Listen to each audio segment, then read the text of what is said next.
Good morning friends, నేను మీ సాయి మల్లేష్ని మాట్లాడుతున్నాను. ముందుగా మా ఛానల్ సబ్స్క్రైబ్ చేసి లైక్ చేసి షేర్ చేయండి.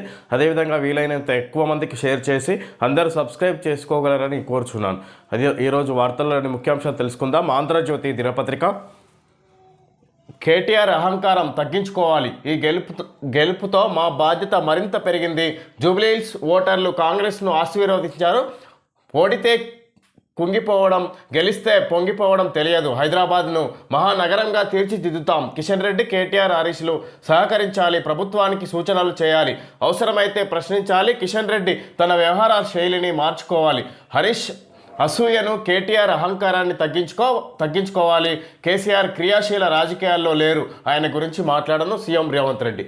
విధంగా జూబ్లీహిల్స్పై కాంగ్రెస్ జెండా. ఈ విధంగా జూబ్లీహిల్స్ ఉప ఎన్నిక ప్రధాన అంశంగా మారింది. ఈ విధంగా జూబ్లీహిల్స్ ఉప ఎన్నికలో కాంగ్రెస్ విజయం సాధించినట్టుగా చూడవచ్చు. ఈ విధంగా ఇక్కడ నవీన్ యాదవ్ ఉప ఎన్నికల్లో ఇక్కడ ఎమ్మెల్యే అభ్యర్థిగా గెలుపొందినట్టుగా చూడవచ్చు. ఈ విధంగా ఇక్కడ బీఆర్ఎస్ సిట్టింగ్ సీటుపై ఈ విధంగా కాంగ్రెస్ విజయం సాధించినట్టుగా చూడవచ్చు జూబ్లీహిల్స్ ఉప ఎన్నికల్లో. ఈ విధంగా సీఎం రేవంత్ రెడ్డి విలేకరుల సమావేశంలో మాట్లాడినట్టుగా చూడవచ్చు. ఈ విధంగా ఇక్కడ కేటీఆర్, హరీష్ రావులను ఉద్దేశించి, అదేవిధంగా కిషన్ రెడ్డి రాష్ట్రానికి రావాల్సిన నిధులను రాకుండా కిషన్ రెడ్డి అడ్డుపడుతున్నారు కేంద్రంలో అన్నట్టుగా మాట్లాడుతున్నారు. అదేవిధంగా ఇక్కడ మెట్రో రైలు విస్తరణకు, ఇంకా గోదావరి జలాలకు సంబంధించి ముఖ్యంగా సీఎం రేవంత్ రెడ్డి మాట్లాడారు. ఈ విధంగా విలేకరుల సమావేశంలో ఈ అంశాన్ని మాట్లాడినట్టుగా చూడవచ్చు. ఈ విధంగా రాష్ట్రానికి నిధులు తీసుకురావడానికి గాను పూర్తి సహకారం అందించాలన్నట్టుగా ఇక్కడ కిషన్ రెడ్డిని ఉద్దేశించి మాట్లాడినట్టు చూడవచ్చు. ఈ విధంగా హరీష్ రావును ఈ విధంగా అసూయను తగ్గించుకోవాలి. ఈ విధంగా ఇక్కడ చూపులోనే అర్థమవుతుంది ఎంతో ఇక్కడ అసూయ కనిపిస్తుంది అన్నట్టుగా అటు హరీష్ రావును, ఇటు కేటీఆర్ను ఉద్దేశించి కూడా ఇక్కడ అహంకారాన్ని తగ్గించుకోవాలి, రాష్ట్ర అభివృద్ధికి సహకరించాలన్నట్టుగా ఇక్కడ జూబ్లీహిల్స్ ఉప ఎన్నికల్లో ఇక్కడ విజయం సాధించిన సందర్భంగా సీఎం రేవంత్ రెడ్డి మాట్లాడినట్టుగా చూడవచ్చు. ఉప ఎన్నికల్లో అస్తం పార్టీ విజయభేరి. 24,729 ఓట్ల మెజార్టీతో గెలుపొందిన నవీన్ యాదవ్ నాడు మాగంటి హ్యాట్రిక్, నేడు ఆయన భార్య ఓటమి. రాజధానిలో మరో సిట్టింగ్ స్థానాన్ని కోల్పోయిన బీఆర్ఎస్ డిపాజిట్ దక్కించుకొని బీజేపీ. దీపక్ రెడ్డికి మళ్లీ చుక్కెదురు. 16 ఏళ్ల తర్వాత జూబ్లీహిల్స్ మళ్లీ హస్తగతం. నాడు కంటోన్మెంట్, నేడు జూబ్లీహిల్స్ జోస్లో కాంగ్రెస్. నవీన్ యాదవ్ విజయ చిహ్నం. విధంగా ఉప ఎన్నికల్లో అస్సాం పార్టీ విజయభేరి. విధంగా ఇక్కడ 24,729 ఓట్ల మెజారిటీ తోటి విధంగా నవీన్ యాదవ్ ఇక్కడ గెలుపొందినట్టుగా చూడొచ్చు మాగంటి సునీత మీద. విధంగా ఇక్కడ ఈ 16 ఏళ్ల తర్వాత జూబ్లీహిల్స్లో కాంగ్రెస్ పార్టీ విజయం సాధించింది అన్నట్టుగా చూడొచ్చు. మొదటగా ఇక్కడ టీడీపీ అభ్యర్థి విజయం సాధించారు. ఆ తర్వాత వరుసగా 3 సార్లు మాగంటి గోపీనాథ్ ఇక్కడ అసెంబ్లీ ఎమ్మెల్యేగా గెలుపొందినట్టుగా చూడొచ్చు జూబ్లీహిల్స్ ఉప ఎన్నికల్లో. ఈసారి ఇక్కడ ఆయన మరణించిన సందర్భంగా ఉప ఎన్నిక నిర్వహించడం ద్వారా ఈ విధంగా ఇక్కడ జూబ్లీహిల్స్లో ఉప ఎన్నిక అనివార్యమైంది. ఈ విధంగా ఈ సందర్భంగా నవీన్ యాదవ్ బీఆర్ఎస్ పైన విజయం సాధించినట్టుగా చూడొచ్చు. కాంగ్రెస్ పార్టీ 24,729 ఓట్ల మెజారిటీతో జూబ్లీహిల్స్ అసెంబ్లీ నియోజకవర్గంలో కాంగ్రెస్ పార్టీ విజయభేరి మోగించింది. 2 దశాబ్దాల తర్వాత మళ్ళీ ఇక్కడ 3 రంగుల జెండా ఎగిరింది. ముఖ్యమంత్రి రేవంత్ రెడ్డి ఖాతాలో మరో ఉప ఎన్నిక విజయం నమోదైంది. సిట్టింగ్ స్థానాన్ని నిలబెట్టుకోవాలనుకున్న బీఆర్ఎస్ ఆశలు గల్లంతై కాంగ్రెస్కు కొత్త ఊపిరి వచ్చింది. ఇక్కడ హోరాహోరీ పోరు ఉంటుందన్న ఎగ్జిట్ పోల్స్ రాజకీయ విశ్లేషకుల అంచనాలను తలకిందులు చేస్తూ కాంగ్రెస్ ఏకపక్ష విజయం నమోదు చేసింది. ఆ పార్టీ అభ్యర్థి వల్లాల నవీన్ కుమార్ యాదవ్ తన సమీప బీఆర్ఎస్ అభ్యర్థి మాగంటి సునీత గోపీనాథ్పై 24,000 పైచిలకు మెజారిటీతోటి విజయం సాధించినట్టుగా చూడవచ్చు. ఈ విధంగా ఇక్కడ ప్రతి రౌండ్లోనూ ఈ విధంగా కాంగ్రెస్కు మెజారిటీ మొదటి దశ నుంచి కూడా మొదటి రౌండ్ నుంచి కూడా ఈ విధంగా ఇక్కడ మొదటి నుంచి చివరి రౌండ్ వరకు కూడా ప్రతి రౌండ్లో ఇక్కడ కాంగ్రెస్కే మెజారిటీ వచ్చినట్టుగా చూడవచ్చు. ఈ విధంగా ఊహించని విధంగా ఇక్కడ కాంగ్రెస్ పార్టీ విజయం సాధించింది అన్నట్టుగా చెప్పుకోవచ్చు. ఈ విధంగా ఉప ఎన్నిక సందర్భంగా కేటీఆర్ సెల్ఫ్ గోల్. ఉప ఎన్నిక కాంగ్రెస్ సర్కారుకు రెఫరెండం అని ప్రకటన. అధికార పార్టీ కంటే ముందే తానే సవాల్ విసిరి ఓడిన బీఆర్ఎస్. కాంగ్రెస్ బీజేపీ కుమ్మక్కు కేటీఆర్. అధికార పార్టీ కంటే ముందే తానే సవాల్ విసిరి ఓడిన బీఆర్ఎస్. విధంగా కేటీఆర్ సెల్ఫ్ గోల్. ఉప ఎన్నిక కాంగ్రెస్ సర్కారుకు రెఫరెండం అని ప్రకటన. విధంగా కాంగ్రెస్ బీజేపీ కుమ్మక్కై ఇట్లా విధంగా కాంగ్రెస్ను గెలిపించారన్నట్టుగా ఇక్కడ కేటీఆర్ మాట్లాడుకొస్తున్నారు. విధంగా ఉప ఎన్నిక సందర్భంగా కేటీఆర్ ఇవి ఫలితాల సందర్భంగా జూబ్లీహిల్స్ ఉప ఎన్నిక ఫలితాల సందర్భంగా కేటీఆర్ కూడా ఇక్కడ ప్రెస్ మీట్ నిర్వహించి మాట్లాడారు. ఈ విధంగా తెలంగాణ భవన్లో. ఈ విధంగా ఇక్కడ ఇది అధికార పార్టీకి ఈ విధంగా ఇక్కడ ఉద్దేశించి ఓట్లేశారు అన్నట్టుగా చెప్పుకొచ్చారు. ఈ విధంగా ఇక్కడ ఓటర్లను ప్రలోభాలకు గురి చేసి ఓట్లు వేయించుకున్నారన్నట్టుగా ఇక్కడ బీఆర్ఎస్ వర్గాలు చెప్పుకొస్తున్నాయి. ఈ విధంగా ఇక్కడ జూబ్లీహిల్స్ ఉప ఎన్నికల్లో ముఖ్యంగా ఇక్కడ కాంగ్రెస్ పార్టీ విజయం సాధించినట్టుగా చూడొచ్చు. కర్మ ఇట్స్ బ్యాక్. ఉప ఎన్నిక ఫలితం తర్వాత ఎక్స్లో కవిత పోస్టు. తప్పు చేస్తే ఎవరైనా గట్టిగా చెప్తా, అందుకే నన్ను సాగనంపారు. మెదక్ జిల్లా పర్యటనలో వ్యాఖ్యలు. విధంగా తప్పు చేస్తే ఎవరైనా గట్టిగా చెప్తా, అందుకే ఆ పార్టీ నుంచి నన్ను పంపించారన్నట్టుగా ఇక్కడ ఈ బీఆర్ఎస్ జూబ్లీహిల్స్ ఉప ఎన్నికల్లో బీఆర్ఎస్ ఓటమి సందర్భంగా కవిత మాట్లాడినట్టుగా చూడొచ్చు. ఈ విధంగా ఇక్కడ కర్మ ఇట్ బ్యాక్స్ అన్నట్టుగా ఆమె ఎక్స్లో పోస్ట్ చేసింది. ఈ విధంగా బీఆర్ఎస్ ఓటమి సందర్భంగా అభినందనలు అందుకుంటున్న సీఎం రేవంత్ రెడ్డి. జూబ్లీహిల్స్ ఫలితం ఇలా. పార్టీ ఓట్ల శాతం కాంగ్రెస్ 98,988 ఓట్లు, ఓట్ల శాతం 50.83, బీఆర్ఎస్ 74,259, 38.13, బీజేపీ 17,061, ఓట్ల శాతం 8.76, ఇతరులు 4,424, ఓట్ల శాతం 2.28. విధంగా ఓట్లు ఏ విధంగా నమోదైనాయి అన్నట్టుగా చూడొచ్చు. ఈ సందర్భంగా డబుల్ ఇంజన్ డబుల్ సెంచరీ. బీహార్లో ఎన్డీఏ ప్రభంజనం. మొత్తం 243 సీట్లకు గాను 202 చోట్ల గెలుపు. 89 సీట్లతో అతిపెద్ద పార్టీగా బీజేపీ, జేడీయూకు 85. మోడీ మ్యాజిక్. ఫలించిన నితీష్ అభివృద్ధి మంత్రం. నితీష్కు మహిళలు, బీసీల మంగళహారతులు. కూటమి విజయంలో చిరాగ్ పాస్వాన్ కీలక పాత్ర. ముస్లిం మెజారిటీ ప్రాంతాల్లోనూ బీజేపీ గెలుపు. మహాగఠ్ బంధన్కు మహాగట్టి దెబ్బ. 35 సీట్లకే పరిమితం. బిహారీలను ఇంకా వీడని జంగిల్ రాజ్ భయం. 6 సీట్లకే కాంగ్రెస్ పరిమితం. మజ్లిస్ ఖాతాలో 5 సీట్లు. సీఎంగా మరోసారి నితీష్ కుమారే. ఇంకా బీహార్ రాష్ట్రంలో ఈ విధంగా ఎన్డీఏ కూటమి గెలుపొందినట్టుగా చూడవచ్చు. ఈ విధంగా బీజేపీ తోటి కూటమి అక్కడ ఎన్డీఏ ప్రభంజనం. ఈ విధంగా సీఎంగా మరోసారి నితీష్ కుమార్. 89 సీట్లతో అతిపెద్ద పార్టీగా బీజేపీ, జేడీయూకు 85 ఓట్లు. ఈ విధంగా జేడీయూ పార్టీ ఈ విధంగా నితీష్ కుమార్ యాదవ్ బీజేపీ తోటి ఇక్కడ కూటమిగా ఏర్పడి అక్కడ ఈ విధంగా అక్కడ ఎన్డీఏ కూటమి విజయం సాధించినట్టుగా చూడవచ్చు. బీజేపీ మరొకసారి ఇక్కడ నితీష్ కుమార్ యాదవ్ సీఎంగా ప్రమాణ స్వీకారం మరోసారి చేయబోతున్నారు అన్నట్టుగా చూడొచ్చు. జూబ్లీహిల్స్ ఉప ఎన్నికలో ముఖ్యమంత్రి రేవంత్ రెడ్డి ఘన విజయం సాధించారు. బీహార్లో కాంగ్రెస్ అగ్రనేత రాహుల్ గాంధీ ఘోర పరాభవాన్ని మూటగట్టుకున్నారు. బీహార్లో బీజేపీ నేతృత్వంలోని కూటమి అపూర్వ విజయాన్ని సొంతం చేసుకుంది. కార్పెట్ బాంబింగ్ చేసిన జూబ్లీహిల్స్లో బీజేపీకి డిపాజిట్ కూడా దక్కలేదు.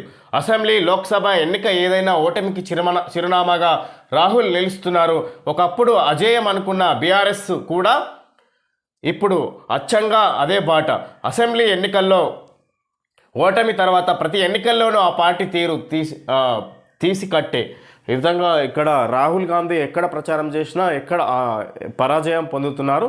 ఈ విధంగా ఇక్కడ బీజేపీ అధికారంలో బీహార్లో రాష్ట్రంలో ఇక్కడ విజయం సాధించింది. ఈ విధంగా అధికారం కేంద్రంలో కూడా అధికారంలో ఉంది ప్రస్తుతం. ఈ విధంగా డబుల్ ఇంజన్ సెంచరీ అన్నట్టుగా ఇక్కడ బీహార్ రాష్ట్రంలో కొనసాగుతున్నట్టుగా చూడవచ్చు. ఈ విధంగా ఇక్కడ ఇక్కడ జూబ్లీహిల్స్ ఉప ఎన్నికల్లో సీఎం రేవంత్ రెడ్డి అధ్యక్షతన ఇక్కడ కాంగ్రెస్ పార్టీ విజయం సాధించింది. ముఖ్యమంత్రి రేవంత్ రెడ్డి ఘన విజయం సాధించారు.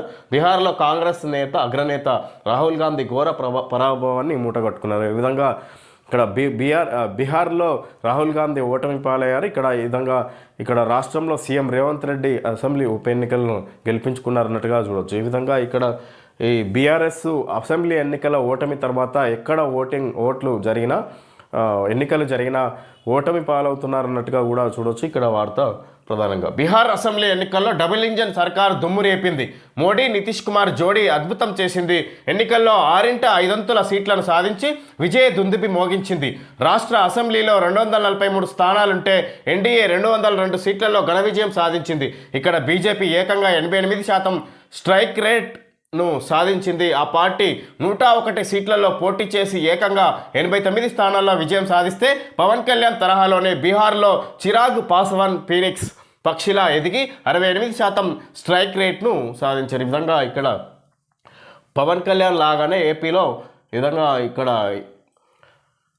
89 స్థానాల్లో విజయం సాధించి పవన్ కళ్యాణ్ తరహాలోనే బీహార్లో చిరాగ్ పాస్వాన్ ఫినిక్స్ పక్షిలా ఎదిగి 68% స్ట్రైక్ రేట్ అంటే ఓటింగ్ శాతాన్ని దక్కించుకున్నారు. అక్కడ ఇక 20 సీట్లు గాను ఈ విధంగా 20 సీట్లు, అక్కడ 21 సీట్లకు గాను 20 సీట్లు గెలుచుకున్నారు. అక్కడ ఈ విధంగా ఇక్కడ బీహార్లో చిరాగ్ పాస్వాన్ ఫినిక్స్ అన్నట్టుగా చూడొచ్చు. ఈ విధంగా బీహార్లో ముఖ్యంగా ఎన్డీఏ కూటమి విజయం సాధించింది. అక్కడ రాహుల్ గాంధీ ఘోర పరాజయం ఓటమి పాలైనారన్నట్టుగా చూడొచ్చు. ఈ విధంగా ఇక్కడ అసెంబ్లీ ఎన్నికలు బీహార్లో ఇక్కడ తెలంగాణ రాష్ట్రంలో జూబ్లీ హిల్స్ ఉప ఎన్నికలు ఫలితాలు వెలువడినాయి. ఇక్కడ బీహార్లో ఎన్డీఏ కూటమి విజయం సాధించింది. జూబ్లీ హిల్స్లో కాంగ్రెస్ ప్రభుత్వం విజయం సాధించినట్టుగా చూడొచ్చు. ఈ సందర్భంగా కాంగ్రెస్ ఇక ముక్కలే. కాంగ్రెస్ పరాన్నజీవి పార్టీగా మారింది. కూటమిలోని మిత్రపక్షాలను కూడా ముంచుతుంది.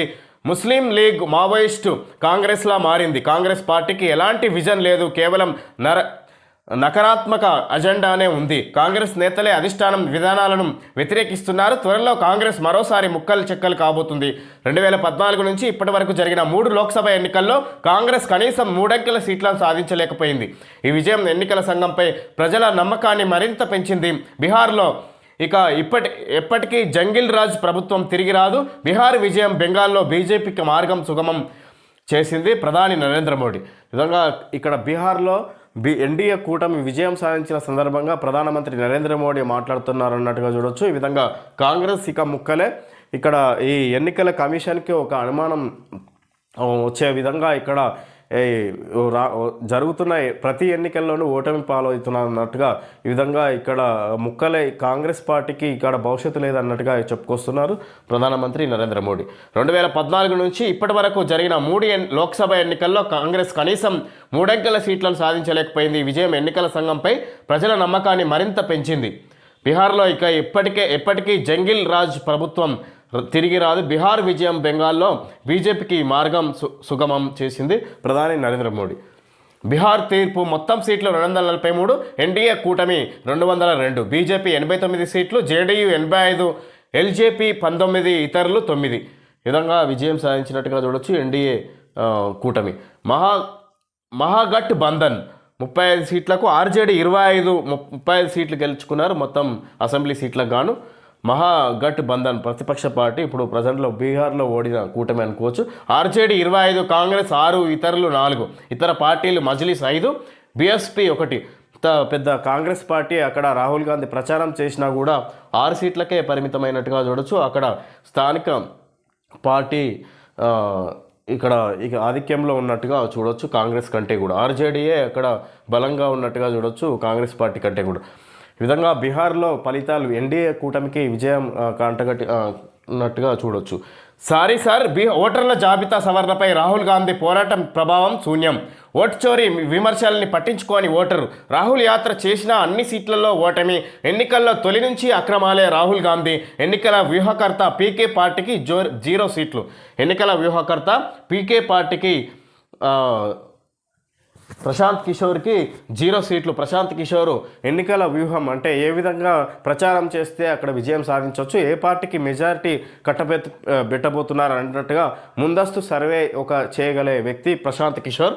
ఈ విధంగా ఇప్పటి వరకు ఉండే అతను పోటీకి ఉండగా అతని పార్టీ బీహార్లో ఆయన 0 సీట్లు అంటే ఎలాంటి సీటు దక్కించుకోలేదన్నట్టుగా చూడొచ్చు. ఇక్కడ బీహార్ రాష్ట్రంలో పోలీస్ స్టేషన్లో భారీ పేలుడు, 3 మృతి, 8 మందికి గాయాలు, పలువురి పరిస్థితి విషమం. కాశ్మీర్ రాజధాని శ్రీనగర్లో ఘటన. ఉగ్రవాదుల నుంచి స్వాధీనం చేసుకున్న అమోనియం నైట్రేట్ను తనిఖీ చేస్తుండగా ప్రమాదం. పోలీస్ స్టేషన్లో భారీ పేలుడు. విధంగా కాశ్మీర్ రాజధాని శ్రీనగర్లో జరిగింది ఘటన. ఈ విధంగా ఇక్కడ పలువురి పరిస్థితి విషమం, 3 మృతి. ఉగ్రవాదుల నుంచి స్వాధీనం చేసుకున్న అమోనియం నైట్రేట్ను తనిఖీ చేస్తుండగా ప్రమాదం. ఉగ్రవాదుల నుంచి స్వాధీనం చేసుకున్న అమోనియం నైట్రేట్ను తనిఖీ చేస్తున్నారు వాళ్ళు పోలీస్ స్టేషన్లో పెట్టుకొని. ప్రమాద బాంబులను ఒక మందు సామాగ్రి అన్నట్టుగా చూడవచ్చు. ఈ విధంగా ఆ మందు సామాగ్రిని పరిశీలిస్తున్నారు, ఏముంది ఏ విధంగా దీన్ని అమర్చిరని. ప్రయోగంలోనే అది భారీగా పేలడంతో ఈ విధంగా పేలుడు దాటికి ఎగిసిపడుతున్న మంటలు. ఈ విధంగా భారీ ఎత్తున పేలుడు సంభవించింది. తద్వారా 3 మృతి, 8 మంది గాయాలు, ఇంకా పలువురు పరిస్థితి తీవ్రంగా ఉందన్నట్టుగా చూడవచ్చు. ఇక్కడ